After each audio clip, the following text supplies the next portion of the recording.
Hello,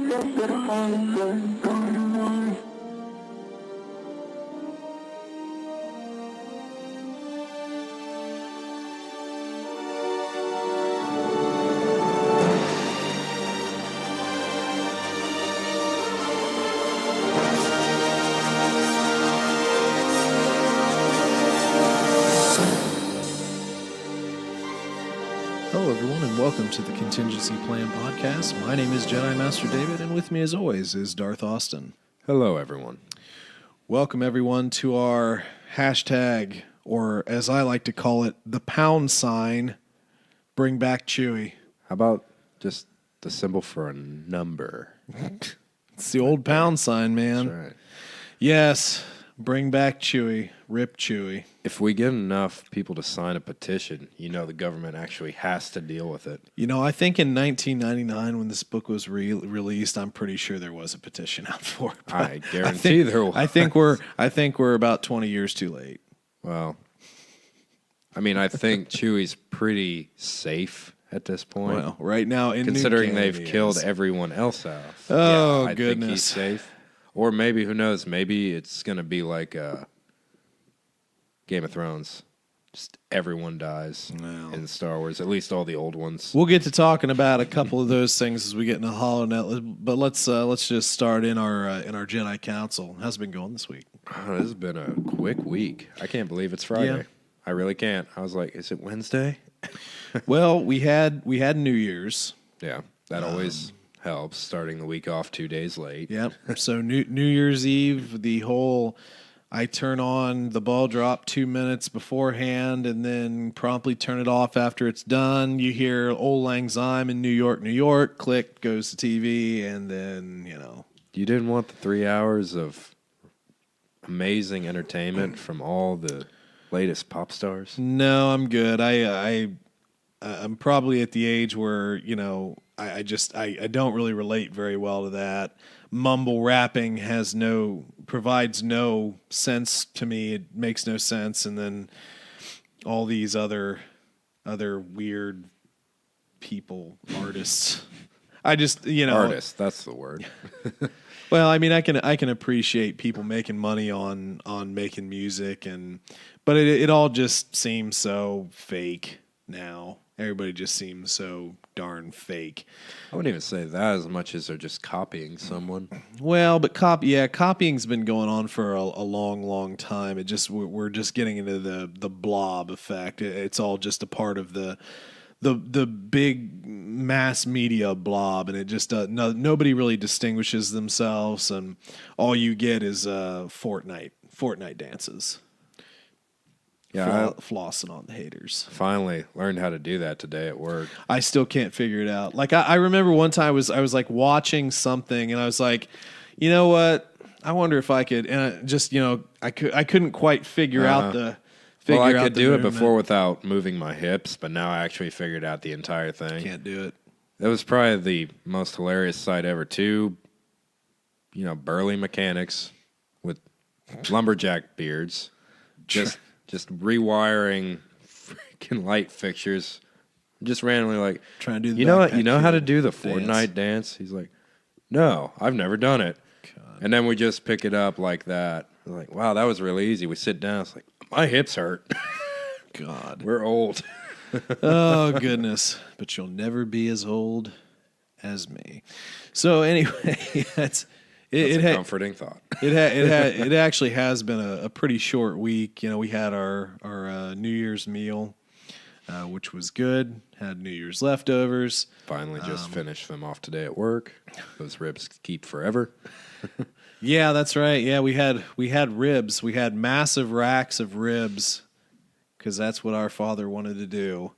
No roast, just ribs. Yeah, who else has ribs for New Year's Day? I'm just curious. Well, please comment. Well, I know people sometimes do country ribs, but that's not the same as. Is that even a normal thing? I thought that was weird too. I've just heard people doing it, but I mean, like, there are a lot of different meals now. I know people that do prime rib.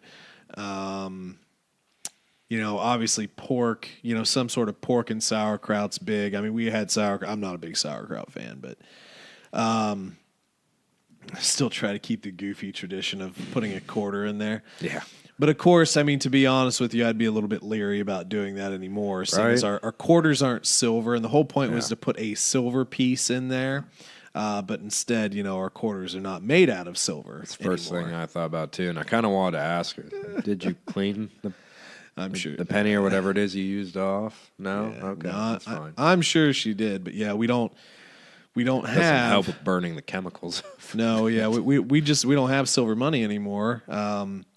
Dad used to run a Coke route. He was a truck driver. He ran a Coke route, and he would from the machines, he would exchange out. And this was a time where you were using like dimes and nickels.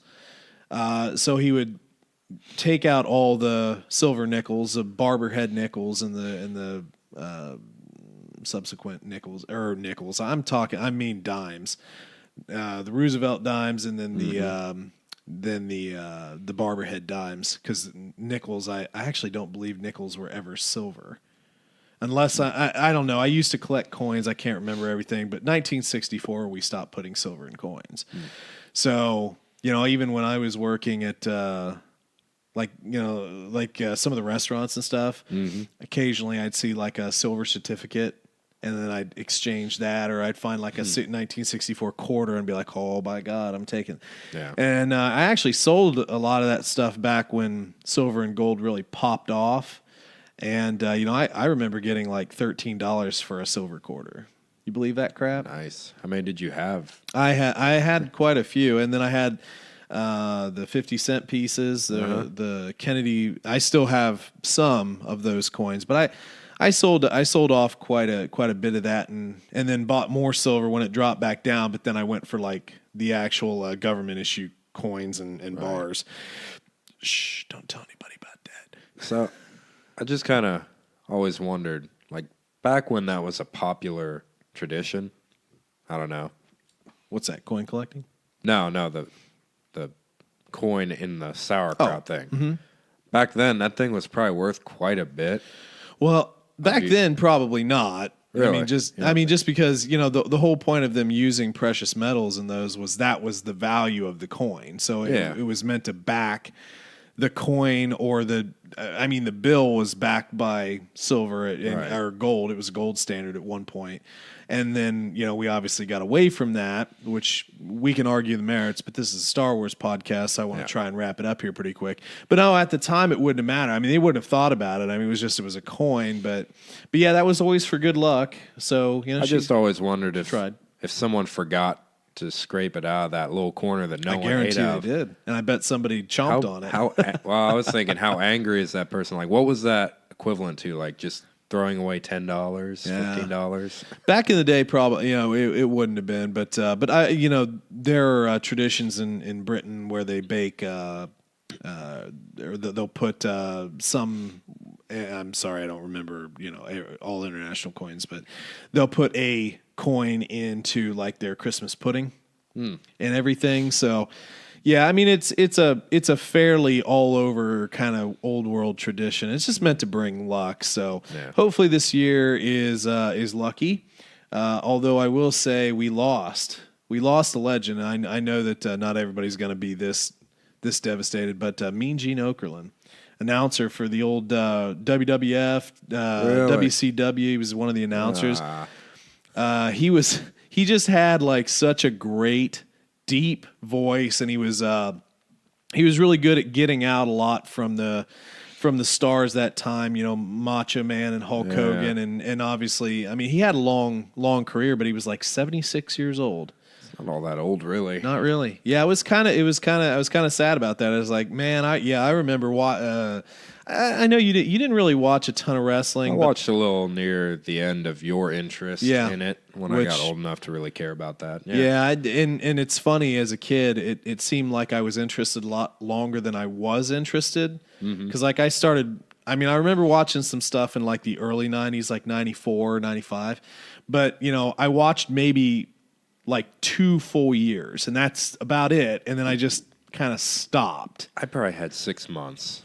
And I was like, I'm just done with this. I don't have an opinion if it's fake or not. I'm just I'm over. I can I'm ready for appreciate something else. I can appreciate a lot of this stuff a little bit better now. Kind of understanding some of the storytelling and whatnot. It's a male soap opera. It's entertaining. Well, it kind of essentially was. it I hate to is. say it. I mean, it was entertaining. Yeah, and there for a little bit, I kind of like I bought into the network. They have the WWE network. Yeah. And you can go back and watch all the old stuff and the new stuff. nice. And so I was trying to watch some of the new stuff, and I was like, well, I don't know, it's not quite as good. But I'll tell you what, a lot of the female wrestlers nowadays are like so much better. It used to just all be about sex appeal, but now they're badass. And I actually enjoy watching not watching progressively. Just kind of I've watched some of them. The Irish one, Becky Lynch, she was really cool. But anyway, So they actually get backstories now, and little subplots. There were always some resemblance of storytelling, but I think in the 2000s it seemed like they just got lazy about a lot of that. And then I mean they try. It's entertainment, but it's kind of tough because that is a pretty brutal on your body kind of sport. Yeah. Although we could say it's quote predetermined. Yeah. At the same token, they're still slamming their body against something, whether it's padded or not. It's not that padded. Yeah, so it's still interesting. But anyway, yeah, Mean Gene, that was kind of a weird one. I mean, last year, God, we lost so many people. It wasn't even funny. There was like between actors and artists, it was like 70 people. Yeah, it was pretty crazy. I mean, probably the two that. Well, the one that really hit me kind of hard was Tom Petty. Yeah, me too. Because I love Tom Petty, and he's just he's like the I don't know, man. Everything he wrote could be a hit, and then really good. And then Prince, that was kind of a hard one too. It's like, really? So did you find enough people to get a little Petty tribute going? No. There's quite a few people around my area, so we did have a little tribute. Yeah. But actually, we had multiple tributes. Really? That was actually a pretty big hit for the community. Yeah. Of course, I hung out with a lot of older people in the summer playing volleyball, so for sure. them, I mean, they grew up with Tom Petty, so that was... Yeah, and their that life was kind of centered around going to see him, and that's what bonded people. That was one of the things is like I had the opportunity to go to one of the last, I think it was like the last tour that he was on. And I didn't wind up going, and then I started thinking about it. It's like, crap, I really gotta get out and see some of these people before they all die. Yeah, and I'm really bad about going to see anybody perform. Yeah, well, it's been a long time since I've even went to a concert. So it's been like 7 years for me. I just don't actively do it, and then I don't know. It's been like 6 months for a comedy show, a comedian that I grew up loving. So. Yeah. Yeah, I need to start doing that more, but that's my New Year's resolution. What's yours, by the way? We haven't said. I don't have one. I think that's stupid. Thank you. Because I just now came up with one 4 days later. No, I think New Year's resolutions are stupid. The turning of a year is not that significant.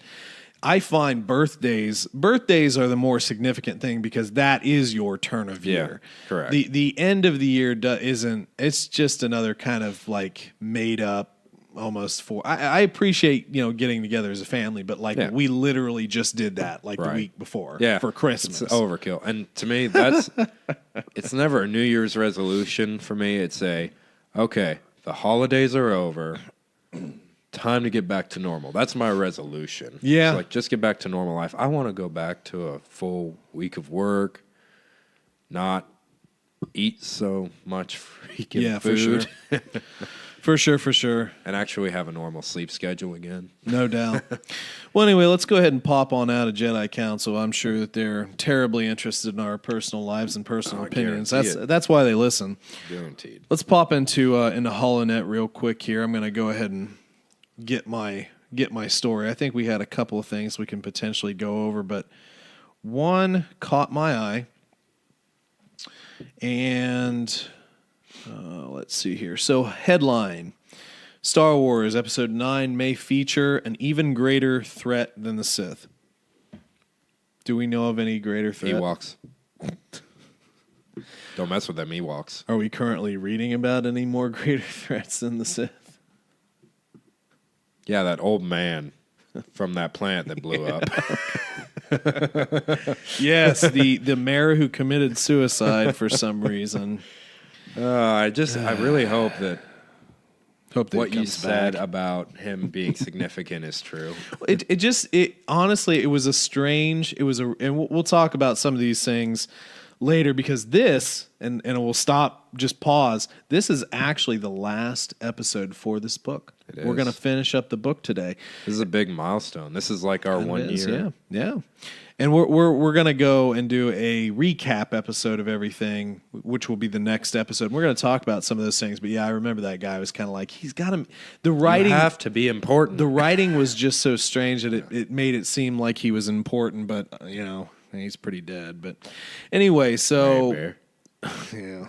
So we have this we have a threat now. We have the Yuuzhan Vong.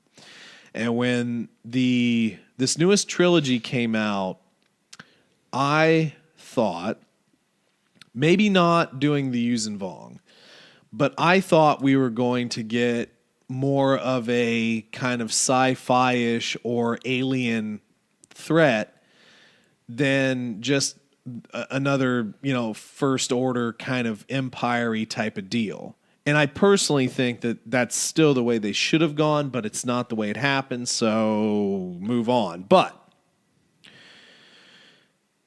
headline again. So what was it again? Greater, the even greater threat than the Sith. Let me first preface this by saying there's no way, because we're in the third episode of a trilogy. And if you are going to chronologically put that together, you would have already had to have introduced them, preferably in movie 2. Especially when this is a trilogy for people who have never really delved into Star Wars. Yeah. They don't know any of the backstory, so you just be throwing them a freaking curveball. Well, they got rid of all the backstory. Well, true. There's still some backstory to explore, but these people are so new; they're probably not doing it. Well, and that is kind of true. Know, our trilogy, there was so much established lore at that point that you could have thrown something in there and it would have worked. This one, no way, no way. So, I'm going to read a couple little passages here. New episode 9 theory argues, citing the recently published Star Wars book Thrawn Alliances as evidence. In the book, we learn that an alien race called the, I need pronunciation, Grisk. The Grisk.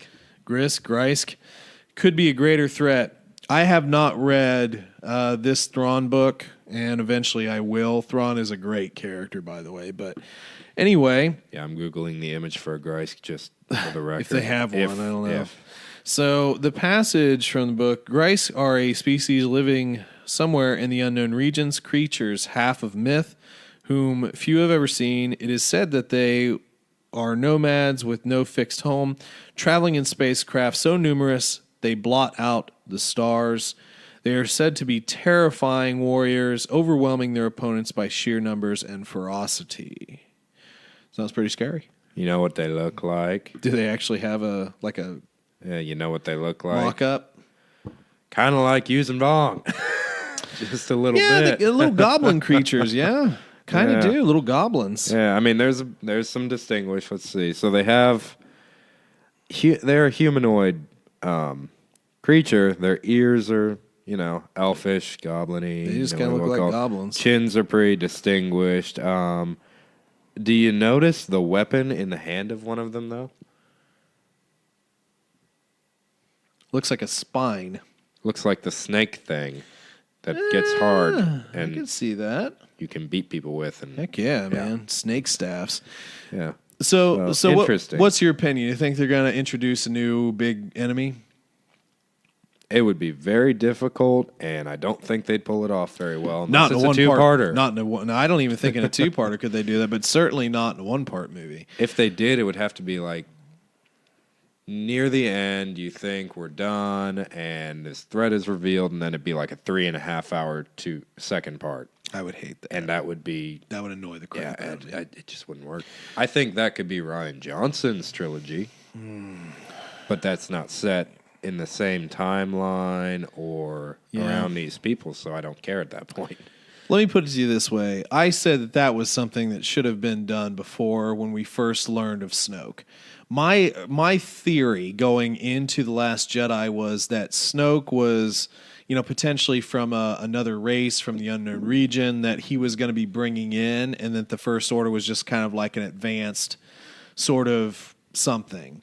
But again, they didn't go that route, and now it's too late. I can appreciate the theory. I can appreciate what they're trying to bring up, but there's no way. I would love to see a better, not a better overarching enemy, but just a different overarching enemy than the First Order, which again is just comprised of people. I want something a little bit, I don't know, more formidable, but just scarier, just different. Yeah, is it just me or we've all already the fought alien, these guys? all the alien races just kind of seem like they're put on the back burner in this trilogy, way more than any other.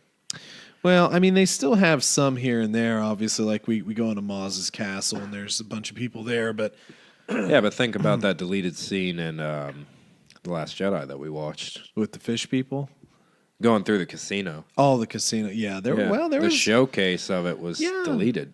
Well, yeah, At least the big one. There was a lot cut from that. They could have cut the entire darn thing. But anyway, that's a different conversation we've already had. Yeah.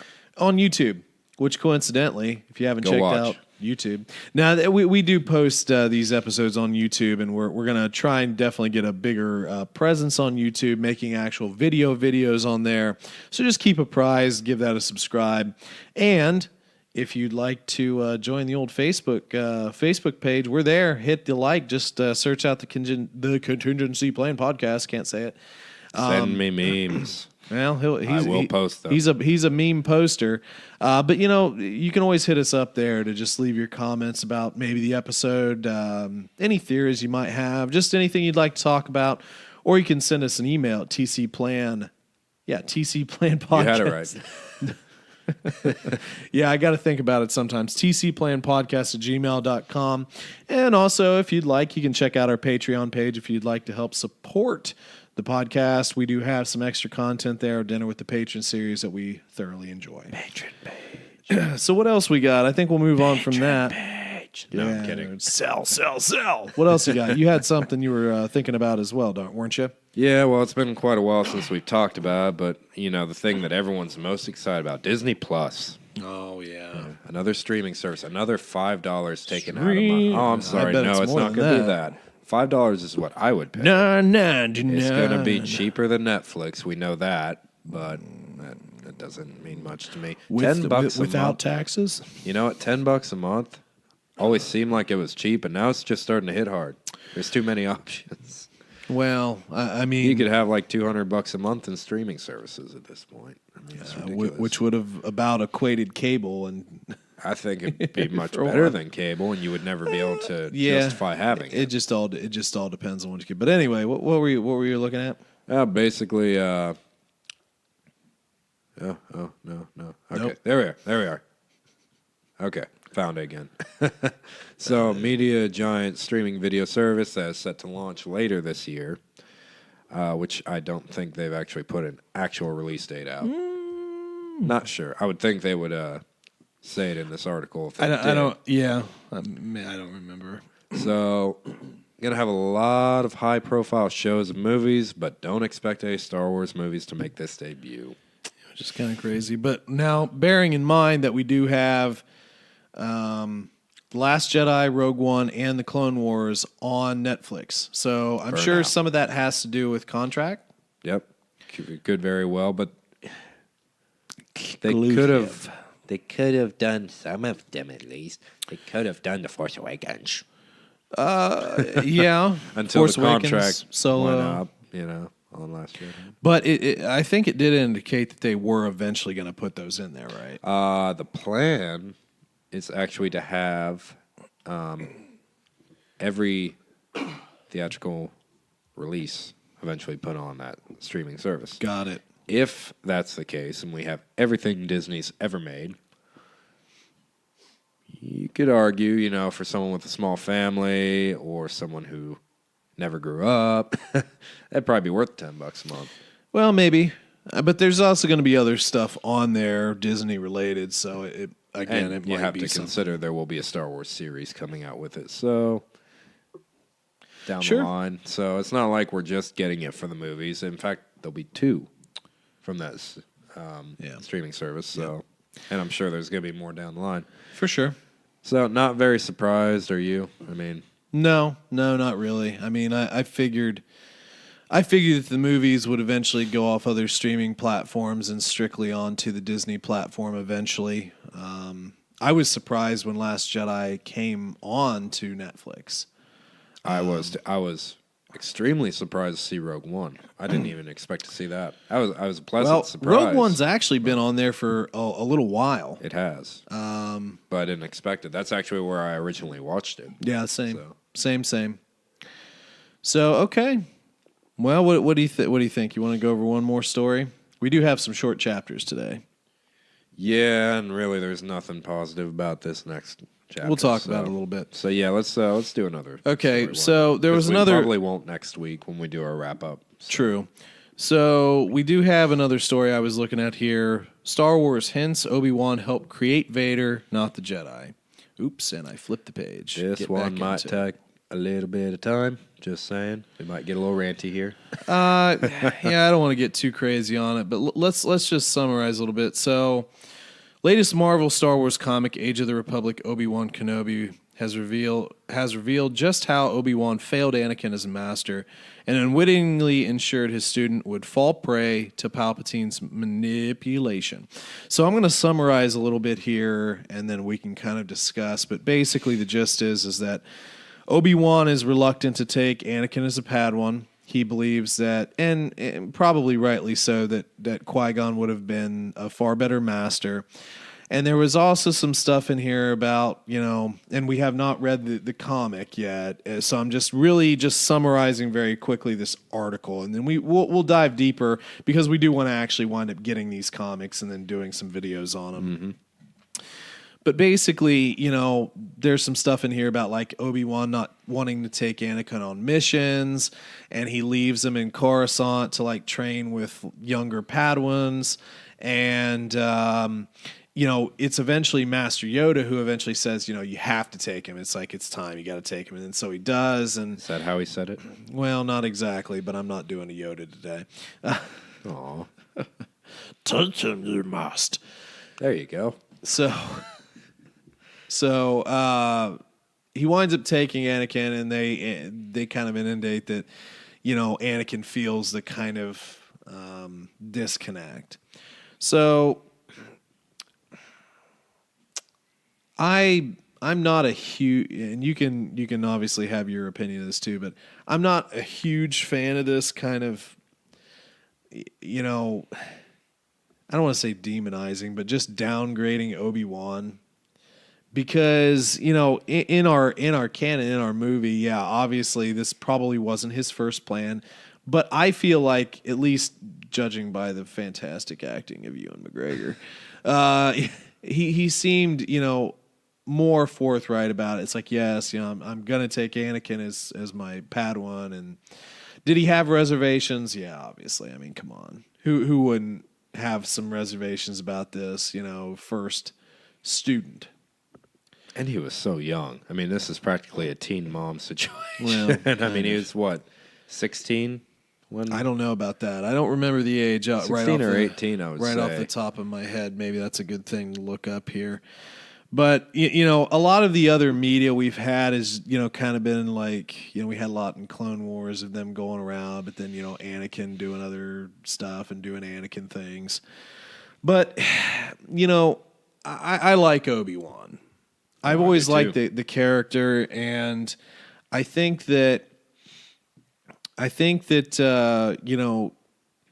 he was a powerful Jedi. I think that Anakin would have eventually turned to the dark side no matter what, and that Obi-Wan, being a great Jedi in his own right, would not have been enough to essentially overwhelm Daddy Palpatine.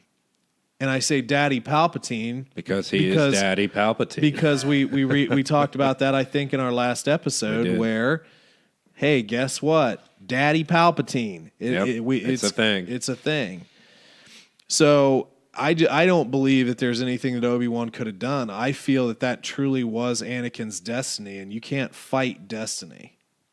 Yeah, and I mean, I've read and listened to multiple theories on what would have happened if Mace had been his master, or Yoda, or Qui-Gon.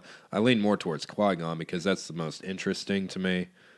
You know, being a great Jedi, I feel like that would have been a little more fitting for someone to bring balance to the Force and all that good jazz. I think Qui-Gon would have probably been the best possible choice. For sure. Because he didn't fall into a lot of the arrogance and the failings of the council. Yep. And truthfully, you know, in situations like where Anakin became a council member but wasn't given the rank of master. It's outrageous. Rich, by the way, was whiny and pathetic. He was so young. It was outrageous. Get over it. It was outrageous. But, you know, you see Obi-Wan, well, you're a master and you're agreeing to this. Qui-Gon wouldn't have been there, so there were certain things that kind of pushed them apart. Not that it was Obi-Wan's fault. It wasn't. Well, but he also kind of felt in a way that Obi-Wan was holding him back because, I mean, Anakin did have more potential to do more within the Force than maybe Obi-Wan was open to. I think that probably the only thing that Obi-Wan failed in teaching Anakin was patience. Well, who's going to teach that kid patience? I mean, he was kind of ruined already. Who is going to teach that kid patience? I killed them all! Yeah. Come on, man. Who is going to teach him patience? Probably let him get away with a little bit too much like that, too. Truthfully. Yeah, but again, you know, in a way, Obi-Wan was a great master and an amazing Jedi. I don't think he could have done much better. Yeah. And again, this was pre-written. We're delving into something so deep that was pre-written. Yeah, I do want to kind of move past because I think this is actually a larger conversation we can have in a video format. But I do want to leave this with one other little parting thing that I have come to believe about the Force. You can't fight the Force. You cannot.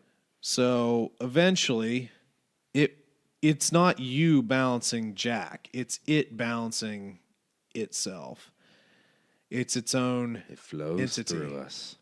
It penetrates us. Binds us. Binds us all together. Binding.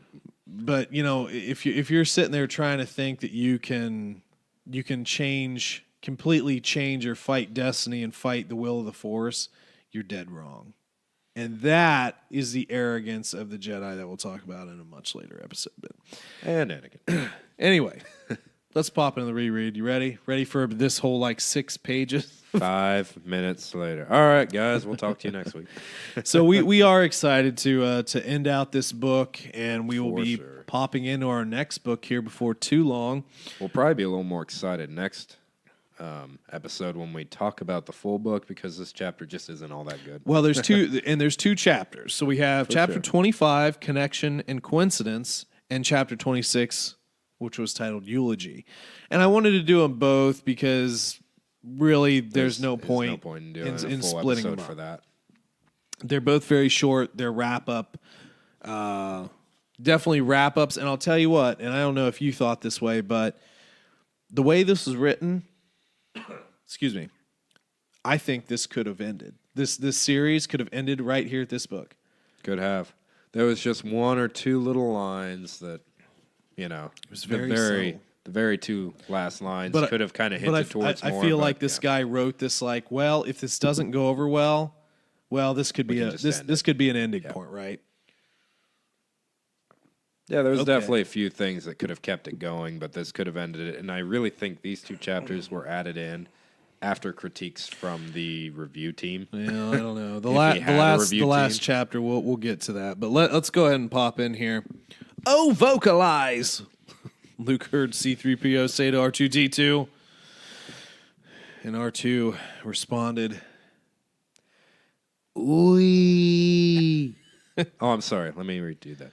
But it came. Well, but it came out as ooh ooh ooh ooh e. God. Wing. See, yeah. God. C-3PO's busy banging on R2-D2. He's just being stubborn, Master Luke. Beep boop boop beep boop. Droid. B-U-E. Droid stuff, yeah. Well, apparently Luke... He's still semi-frozen, by the way, people. Just remember that. Luke being the expert mechanic, he says, well, I think he's just got the hiccups. Literally, he says, I think he's just got it with a little wink. By the way, that playfulness... It didn't set well with me for some reason. I didn't Really? like it. Really? I don't know. It's just like you just got in this big battle, and it's actually still going on. They're still mopping up coral skippers, and he's just like, well, R2's just got the hiccups. Oh, did you see that? Some X-Wing just blew up. I just thought it was weird. I don't know. It seemed like a weird thing. Yeah. Maybe I'm just... Luke is playful. He's just a boy. Always just a boy. He's playful, all right. But it does say here, you know... And his wife could potentially be dying. Yeah, that's the other thing. His wife's like dying. Chewie's dead. God. R2 was almost frozen to death. And he's like, it's just got the hiccups, guys. It's just weird.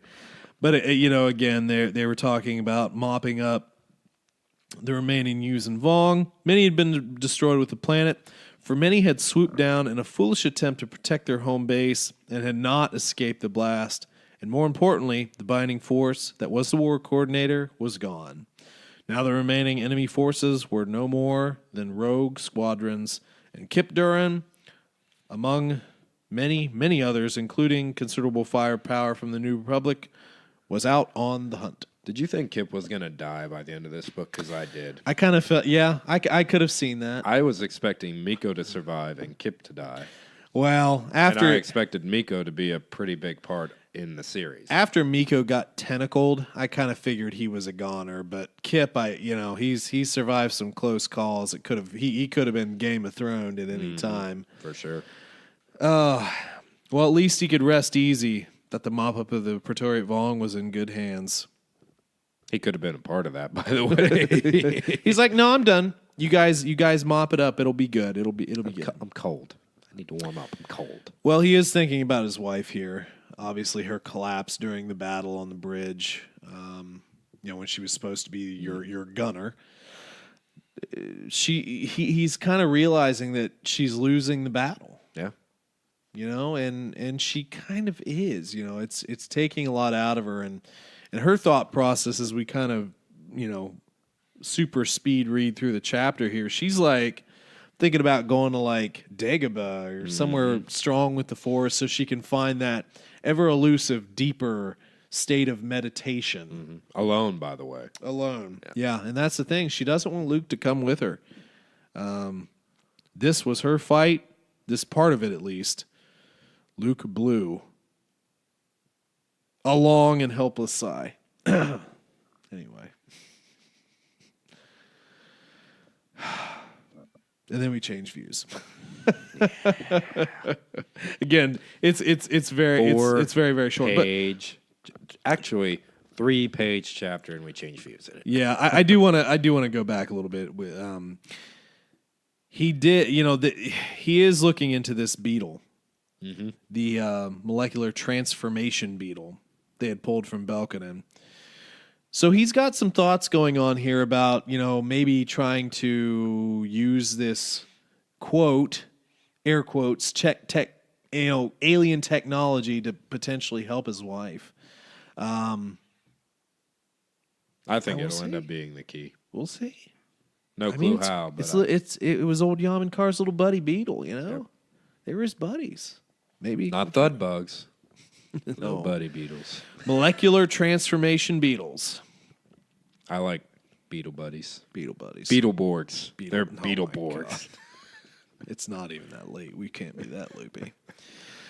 Oh, then we are going to change point of views here. In a room down the hall, Leia Solo packed her belongings. She, too, had too much work ahead of her, she knew. She had seen these extragalactic aliens. They're not intergalactic. Planetary, intergalactic. Yeah, they're extragalactic. But anyway, using Vaughn. No, it doesn't work. There will be a day when nobody knows who the Beastie Boys are. I hope day that's is not coming a day. soon. I hope that's not a day. Up close, they understood that the threat, though apparently ended on any large scale could not be ignored. There might be other invasion forces, other war coordinators, with even larger forces at their disposal. Next time, they might not be as fortunate to find such an enemy so unwittingly vulnerable beneath the ice crust of a watery world. Which, yeah, that's true. I feel like they're not going to make that mistake. Do you think they're going to learn from it? Because you realize if they had chose anything but an ice world, they would have won. It seems kind of strange, yeah, that they did. But guess what? Maybe they can only do ice worlds. It's just ice world all the time, and that's how they'll win. We'll find out in book 5. Yeah, but going through here, a little bit of Leia's musings. She says Ambassador Leia. Yeah, because this is what she's gearing up towards, is being Ambassador Leia now. She's gonna have to go to Borsk, old Borsk. There's a name we haven't heard in a few chapters. I was kind of hoping he'd die in this one. Yeah, get out of here. He's gonna live forever. That's what politicians do. But anyway, so she's already in her mind. She's like, I'm gonna have to tell the story. I'm gonna have to get the New Republic to take this seriously because it's a big threat. How do you think the New Republic's gonna react? I don't think they'll listen. No. I think they'll ignore that it even happened. Yeah. But, she does have thoughts here about, she really just wants to stay out of it. She has 3 kids. They've proven themselves quite capable, even heroic, surely. But they surely needed her. But again, Right? another person just acting kind of strange in the middle of a massive battle. Packing her bags. Well, I got it. Okay, so here's the thing. When I read Unless there's a decent time jump and we just don't they're still realize mopping it. them up. So when I read this chapter, it's like one of those really cheesy infomercials with like the tinkly music in the background, and they have their intimate thoughts. It's like, do do do do, Ambassador Leia. Goofy. Well, my kids are going to need me, but so will the New Republic. Do do do do. Let's go to Luke. He's only got the hiccups. Do do do do. Let's go to Nominor. Kill everything. Yeah, because next we are going to actually end this chapter with a few paragraphs concerning Nominor halfway across the galaxy. Nominor knew the disaster of the Praetoriat Vong. He heard the stories coming in from the Outer Rim, and that, combined with his inability to contact either Yamin Kar or Dagara. God, Yamin's been gone for a while. Pretty sure at this point I would assume him dead. Yeah, they really just did. They still seem to think Yamin's just having a good. He's just playing with his beetles or something. His Phillips just on the fritz. It's just on the fritz. Apparently. Getting a bad signal. Bad signal. Confirmed to him that the invasion force had been battered and scattered. Battered and scattered. Whee-haw! Battered and scattered, boys. You know what? Oh, who's that first Jedi that comes in to try and help Jaina? What's his name? In the very beginning of the book? Yeah. Was that not Kip? No, that was someone else. Let's look back in the back of the book. Oh, what's his name? You sure it wasn't Kip? No, I don't think that was Kip. No, it wasn't Kip. I mean, it could be Kip. I felt like it was another Jedi. Dude, I can't remember that. Hey, I actually have some of my old notes in here that I've taken down. Maybe I wrote his name down. You want to stall for a little bit longer where I look at my notes? Sure. So, all I'm trying to say is I feel like battered and scattered should be either Luke or this guy I'm thinking about just driving off in the X-Wing, talking to their astromech droid going, woo! Them enemy forces battered and scattered, boys. Time to take it home. Yeah, I don't know. We'll think about that a little bit when we do our wrap up. Because I for the life of me, I can't. Yeah, you're right. If it wasn't Kip, I can't remember who the heck it was. In the beginning, I actually kept some pretty decent notes, and then I just started doing a lot of stuff on the fly. Yeah, so did just I. kidding. It's I'm all not kidding. we try and prepare our best for these. I know you guys super appreciate. Oh, Worth Skitter. I knew it was a weird Ruth name. Skitter. There we Old go. Skitter. Yeah, we haven't heard from him. Did he die? What happened to him? No, he didn't die. He didn't get reprimanded. He just left. It's like, okay, fine. Okay. Anyway, let's get back to Nom Nom and Nor. Battered, scattered. Yeah, battered and scattered. So, he's basically still scheming, though. He is a little bit concerned. So now there were Yuuzhan Vong warriors running throughout the galaxy, and he had no way to control them. He had done his part for Dagar and the Yamask, had kept the main bulk of the enemy warships paralyzed here at the core, and hardly turned their eyes to the events in the Outer Rim. And still, the war coordinator, and the Praetorian Vong had failed. At first, Nom and Nor feared that his people might have underestimated the enemies. But then, as more complete reports of the truth of the disaster had rolled in, he came to understand that ill fate alone had ruined the day, which is true. Yep. It just happened to be they posted up on an ice planet with like a water core. It was dumb. Damn space science. Yeah. But it was not over, Nom and Nor knew. Not at all. The Praetorian Vong was but a fraction of what his people could throw this way. Now the Yuuzhan Vong executor went back to his work. He was on a small planet, a relatively unknown piece of real estate, but one with the brewing civil war and a mounting hatred for the New Republic. He'd stir that. Is this the start of the New Order? He'd stir that brew. I like that line. He'd stir that brew. Stir that brew. All right, man. That was a chapter. Nice little tinkly music going on in the background. Nice little wrap-ups for everybody. Any little review before we go to the final eulogy? Is that your review right there? As the space hiccups. Yeah, man. I mean, it's a filler chapter to end the book. There really wasn't any super new information. Obviously, the biggest thing in there is the beetle. That's what we're interested in. That's the only thing right? I care about, how Mara's doing in the beetle. Yeah. So that's what we're interested in. The little Civil War. That's interesting. Well, obviously that, where is so two pieces. Where is Nom and Nor? What's he up to? And the beetle. Leia, pack your bags. It's cool. You need to be the ambassador again. You're going to kick some intergalactic butt. It'll be good.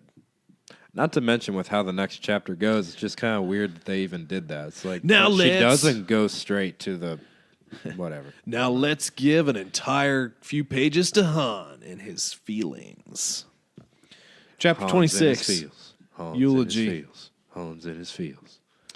The Millennium Falcon glided in quietly, slowly. The dead ball that had been Cernpital wobbled before them, off balance, off its orbit. So they returned to Cernpital, so Han could do a little reflecting on his good buddy Chewie. He plays his imaginary home movies, sees Chewie in his co-pilot's chair. Pretty sure he needs a Valium, potentially some shock therapy, seeing things. And a vacuum to deal with that hat. Yeah, what the heck? Where did this hat come from? Right? What hat fits both Han and Chewie's head? Okay, first of all, when did we ever see Han wearing a hat? When did we ever see Chewie wearing a hat? Who wears a hat in this universe but a villain? I do have to. I know it's kind of stupid and it's just being picky, but yeah, where did a hat come from? And when did Han and or Chewie ever wear headgear? Yeah. With an adjustable back strap. So snapback. They have a sweet little snapback. Yeah. Probably says Cantina, Shot first. Tatooine Cantina. Yeah, there we go. But seriously, what freaking hat is going to fit both Han and Chewie? It's the power of the snaps.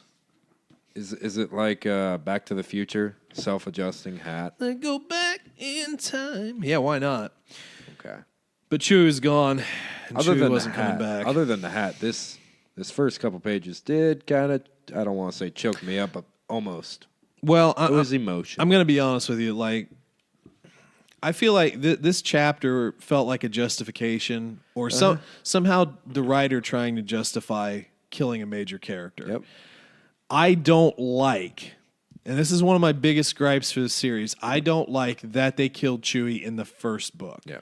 And his death, I hate to say it, didn't mean much to me. It didn't. It didn't mean anything. It seemed very. That lady was going to die regardless. Yeah, it just seemed very forced, and I just didn't feel like that was a good way to go literarily. But it happened. He's dead in this series. He's dead. But this chapter just seemed like a. I mean, I know what the surface level thing. It's Han trying to work through his feelings, and we will get to that. But it also just seemed like a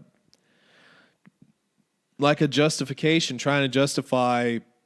I killed the Wookiee. Now Be sad about it now. Now it's almost like, okay, well, you were raging and furious about it when you first read it. How about now you just be sad? Yeah. I'm just going to give you the middle finger here. Be sad, people. I do like this one little bit of writing, though. So we're talking about the cap. Leia had given him not long after the birth of twins. It's a both. Embossed, yeah, with the stitching. Congratulations, it's a both. I thought that was hilarious. That would be hilarious for twins. Yeah. I've never heard that before. I That would was use freaking that. awesome. That was pretty cool. That was pretty neat. So he's kind of thinking about his kids. He's talking. There's a little blurb in here about Anakin being at an age is kind of like your selfish kid age, but the older two are going to Pretty be more sure mature. Anakin is not having that issue. I think he's pretty devastated by it. I thought that was kind of a weird assessment of his kid. Again, it's kind of still like it's almost like laying blame on Anakin. It's like, listen, his decision had nothing to do with his age or his perceived selfishness.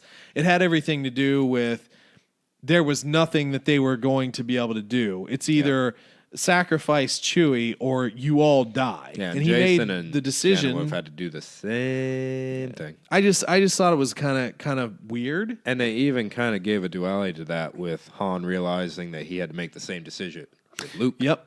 So why do we still keep going back to this? And by the way, the whole Chewie picking up the kids to prove they could, did that not just feel like a weird anime moment to you? Yeah, kind of. That was just, that was weirder than the hat for me. The damn hat. It's all about the hat, man. That's literally what this chapter is about, is that hat. Yep. It ain't about Chewie or Han. Well, Leia does come into the scene. Wearing a hat. Yep. And Han asks her, what are we going to tell Chewie's family? And Leia says, the truth, that he died a hero. I would just gloss over the fact that he has a freaking family, too. That's great. Of course, it's established canon at this point. I understand. Itchy. But You haven't watched a holiday special, have you? only bits and pieces, not the whole thing. We're gonna have to do that. There's some weird stuff going on there. Well, do they have anything between the holiday special and their reference in this book about Chewie's family, or is it just that? There's other literature about it, but we'll would hope so. Another time, I guess. But this is a part where Han finally actually breaks down. He's got tears in his eyes. He's feeling now the full weight of everything, not just the weight of losing Chewie, but the loss of invulnerability. Yep. And this is actually the most important part about this chapter, and this is the only thing really I wanted to talk about, because for me, I think it's important. He even says it here, you, me, the kids, Chewie, heck, even Lando, Luke, Mara. He'd kind of built this imaginary mind bubble around them all that nothing could ever happen to this core nucleus of people because we're invincible. And stupid droids. Yeah, and even the droid. You're right. Nothing could happen to us because my God, look at what they've survived. Yep. Literally, like Han and Leia's meeting was on the Death Star. Mm-hmm. They destroyed 2 Death Stars. They partied with Ewoks. They took down, everything the Empire could give them. They fought walkers with logs. Yeah. And survived. That was some quick log work, man. Those Ewoks are efficient. Right. There was How'd they lift that? Hey, How many Ewoks did it take to lift that log? magic. I remember. Probably Luke did I just that. remember. I think it was like a little short movie of like. It was like kind of a comedic type of thing where the Ewoks were like eating the stormtroopers afterwards. It's like they wound up being like a bunch of cannibals. I think I've seen that too. Well, technically that wouldn't be cannibals because they're not eating themselves; they're eating other people. But anyway, Well, they already were going to kind of eat Luke, Leia, and Han. So They were roasting him, buddy. But anyway, no, it is the security bubble is gone in his mind, and he basically is seeing the universe as a far more dangerous place.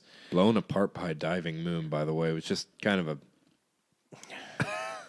overkill. But it's what happened. Truth. It's truth. So, but again, this is still kind of the Han that we all loved prior.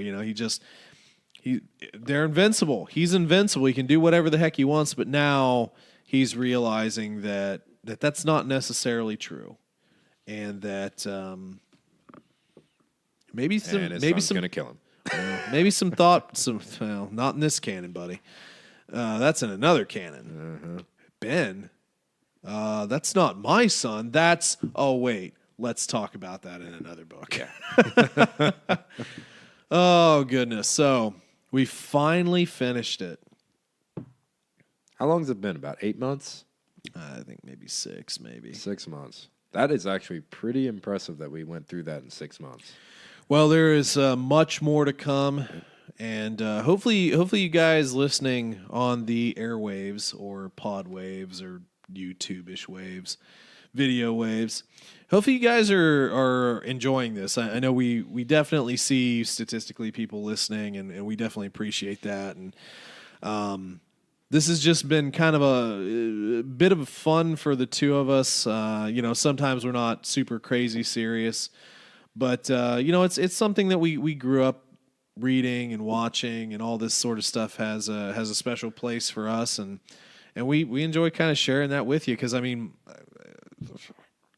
this series isn't forgotten, but it's not like It's not talked about. it's not like there are anymore, a bunch of podcasts talking about it. So we just kind of want to put it out there in the ether and try and get the conversation back to this series, which was just good. It was. So rich. It's kind of defined Star Wars books, honestly. This is the biggest series. It's like if you just Star Wars lore. If you just took a cheesecake and smothered foie gras and truffles all over it and just shoved it in your pie hole, that's that type of rich. All right, hold on. Rich. I'm just going to tell you, I had some cheesecake last night. Hold on. Let me finish the thought. That cheesecake, you know what was on it? Some whipped cream. You know what flavor that whipped cream was? Reese's Peanut Butter Cup. Oh, my God. What? Reese's It's a Peanut Butter thing. Cup. Oh, my goodness. They have it at the, I can't say the name of the store because it's probably only in the town we grew up in. I am never buying that, but that sounds ridiculous. It smells like death, but it's actually pretty good. Interesting. The first thing I thought was like, is it a flavoring? Because I feel like that'd be too thick. Thick. Well, it works. Yeah. But anyway, guys, we definitely appreciate you stopping by for another episode here. Next up will be our official wrap-up of Vector Prime. And then the following week, we will be getting into our next book. Wait for it. Stall. I don't know. Stall. I don't know. Hero Trials, Agents of Chaos. Okay. Yeah, I was Reverse that. Agents of Chaos. Chaos Heroes Trials. Heroes yeah. Trials. Yep. And then that's book 2 of a 19-book series. We've got 20 more years of doing this with you guys.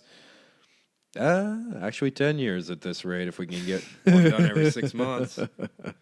It should be a lot of fun, though. And Do you think by then they'll fix this Star Wars canon and we have something to read from this canon? Who knows, man? Maybe. We're gonna have to start a second the Ryan podcast for that Johnson stuff. canon. Oh, You know what I man. hope for that, by the way? I just hope that for some reason JJ Whoa! and we lost all our audience. JJ, That guy that guy. gets to write and direct the second movie of Ryan's trilogy just as a payback and just completely ruin it.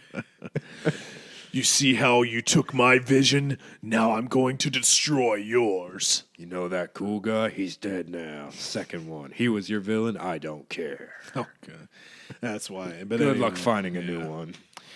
Well, folks, we're going to go ahead and sign off here. I greatly appreciate you sticking with us and hope to see you through the rest of time as we continue on down the new Jedi Order path. You guys have a great rest of your day. And as always, May the Force be with you.